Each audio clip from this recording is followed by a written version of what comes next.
Box office వద్ద darling కలెక్షన్ల tsunami. Release లోనే ప్రభాస్ రికార్డుల వేట.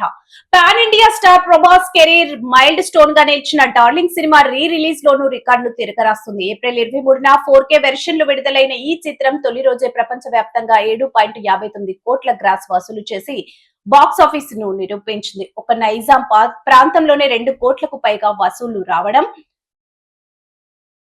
అదే విధంగా అభిమానులు థియేటర్ల వద్ద హంగామా చేస్తున్నారు. తెలుగు చలనచిత్ర పరిశ్రమలో రిలీజ్ ట్రెండ్ ప్రస్తుతం పీక్స్ లో ఉంది. ఇప్పటికే ఎన్నో సినిమాలు రిలీజ్ పై థియేటర్లలో సందడి చేయగా, తాజాగా pan India biggest super star Prabhas నటించిన క్లాసిక్ మూవీ డార్లింగ్ తాజాగా ప్రేక్షకులని మరోసారి పలకరించింది. అయితే ఒక సినిమా విడుదలై 16 ఏళ్లు దాటినా మళ్లీ థియేటర్లలోకి వస్తే అదే స్థాయి క్రేజ్ ఉంటుందా అనే ప్రశ్నకు ఈ చిత్రం అదిరిపోయే సమాధానం ఇచ్చింది. సమ్మర్ కానుకగా ఏప్రిల్ 23న 4K వెర్షన్ లో విడుదలైన ఈ చిత్రం బాక్సాఫీస్ వద్ద పాత రికార్డులను తుడిచేస్తూ ప్రభాస్ సత్తాను చాటుతుంది. దాదాపు దశాబ్దంన్నర కాలం తర్వాత వింటేజ్ ప్రభాస్ ను వెండి తెరపై చూసేందుకు అభిమానులు క్యూ కట్టారు. ఏప్రిల్ 23న ఉదయం నుంచే తెలుగు రాష్ట్రాల్లోని ప్రధాన నగరాల్లో థియేటర్ల వద్ద కోలాహలం నెలకొంది.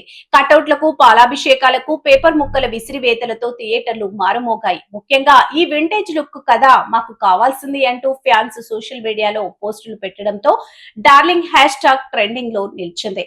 కరుణాకరణ్ మార్క్ టేకింగ్, జీవి ప్రకాష్ అందించిన ఎవర్ గ్రీన్ మ్యూజిక్ మళ్లీ థియేటర్లలో మ్యాజిక్ రిపీట్ చేశాయి.